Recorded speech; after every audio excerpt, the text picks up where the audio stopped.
The Gospel Live.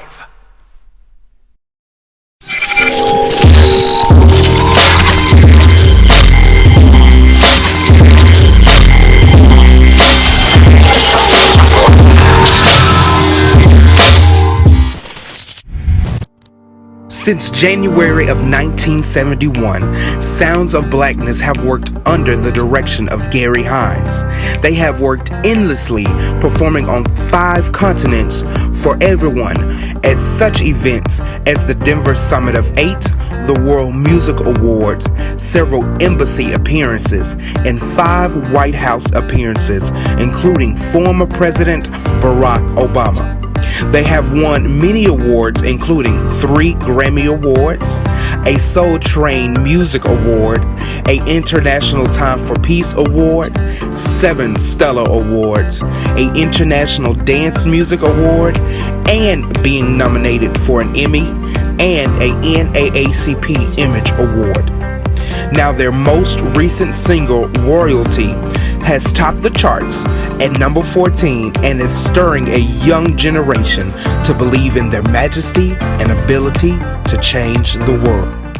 Hello, this is Greg Peacock, and you are here with The Gospel Live. We are here, and we have none other than the Sounds of Blackness. We have right here Gary Hines, Ayanna, and Billy, and we're very excited to be here. We're so glad to have you here at The Gospel Live. Thank you, Greg. We're excited as well. Thank you so much. And you know what? I just feel so elated and honored to be here with you all because this truly is a legendary group. And I hate to use the word legendary because people tend to think when you say legend means you're done. But right. You guys are far from done, hence the shirts, Royalty. That means we got something new coming up. Please talk to us about this project. Let us know what's going on. And you got some young people you pulled in. Let's talk about that. Absolutely, my friend. Royalty is a movement as much as it is a song, Brother Greg.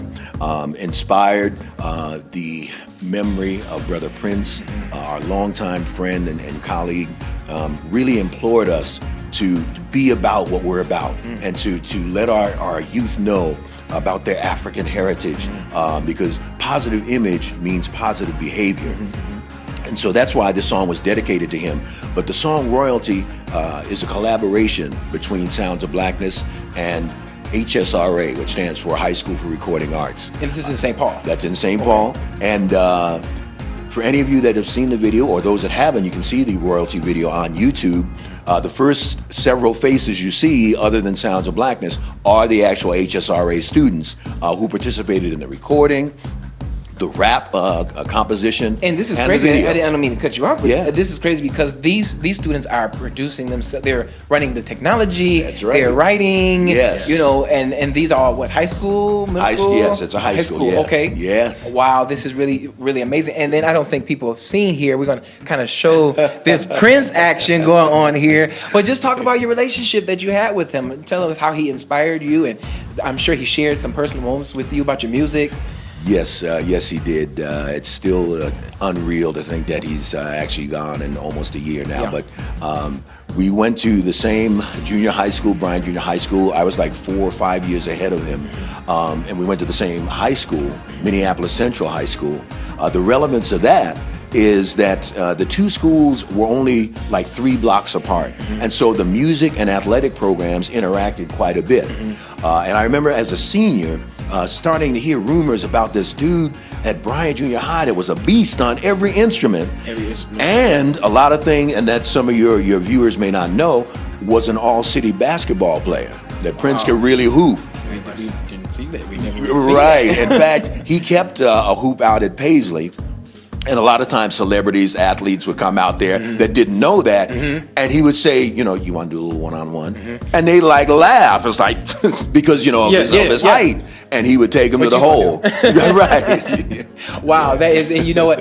Those are really wonderful, personable moments. Yeah. You know, we really thank God that you guys had an opportunity to be empowered by him, because I know he spoke well of your group and he supported you, and he even commissioned you, didn't he? He commissioned your group to kind of go out there and maintain what you're doing, right? He did, absolutely. Just a supporter, emotionally, spiritually, practically. He would come to our shows all the time, our Christmas show. In fact, you know, it'd be 5 minutes before a show, you know, packed house house, and we would get word backstage, Prince is in the audience, or Prince is up in the sound booth kind of thing. Our Motown 60s soul tribute, our Christmas show, our Africa to America show, just always there. And he brought us in on so many projects. The Batman soundtrack. Wow. The Love Sexy tour launch. I mean, we'd be here all day just talking about that. But just a friend and supporter. And a lot of times the media downplays how Afrocentric he was. But that was very real for him. And you know what, speaking of Afrocentric, well, however you want to say that, being Afrocentric, I think what I like most about the Sounds of Blackness is that, and we discussed this earlier, is that you guys are not intentionally trying to be a part of pop culture as much as you are maintaining your position in our culture, because you know, it's almost like you're a staple. Not only do you guys put out quality music, but you're relevant, you're coming out with music that's where we are as a people. And I think, recently I was just discussing with you about the Black Lives Matter song, and that came out at the time where we needed to hear something that was the soundtrack of where we were. And it seems like you guys tend to, just what to do, how, what inspires that? How do you do that? Well, first of all, it's all by the grace of God, and through the work of a lot of talented people, two of whom are with me here. We're just representing Sounds of Blackness. But our band leader and assistant director, Billy Steele, and one of our key altos, Queen Ayana. Represent. You know what I mean? Yeah. Power to that. Shout out to the altos. Right. Excellent. But, for Black Lives Matter, I'm glad you said that, because, again, another movement. And as I know you know, Brother Greg, with our people, the movement in all of its aspects has always had music at the vanguard. With the civil rights movement, we had Ain't Gonna Let Nobody Turn Me Around, which Joyce leads when we sing it. We got a celebrity on our hands. We do. And Old Freedom Over Me. Yes. But everybody knows that the preeminent anthem for the civil rights movement was We Shall Overcome. Yes. And then, of course, with the Black is Beautiful, Black Power movement, Donnie and Aretha and Nina Simone and Lorraine Hansberry told us to be young, gifted, and black. And of course, then the Godfather made the anthem, Say It Loud, I'm Black and I'm Proud. And so then the latest manifestation of the movement with the Black Lives Matter needed an anthem. And we reached out to the national office, Sister Alicia Garcia, and said that Sounds of Blackness was doing the song and it was for them. And so that's how Black Lives Matter came to be. And it was, like I say, it was such a soundtrack of where we are, and I'm sure royalty will represent where we're going, especially with including our youth. So I know we're wrapping this up. How can people find out more information about these shirts, about your project, about what royalty is doing? How can we get a Prince logo on the side of our shirt? But no, how can we find out about your upcoming project? How can we get more information about this? Oh, please stay in touch with us. Get in touch with us. Our website, www.soundsofblackness.org. Not com, .org. Right. But if they do come, it's going to pop up anyway. We're covered. Okay, we got you. We got you. We got you. Our Twitter, which is just Sounds Blackness without the of. Okay. Yes. Facebook fan page. We say fan, but we really think more family kind of thing. It's a family affair. We believe and we are family to us. That's awesome. Brother Gary, Sister Ayana, Brother Billy, it's been a pleasure. This is the Sounds of Blackness on The Gospel Live. Next time on The Gospel Insider. Two things. I have to always remember why I was created. He created me for this.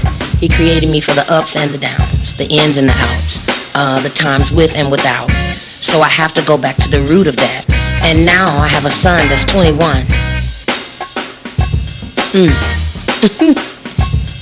Family's everything. It's so important. Girl.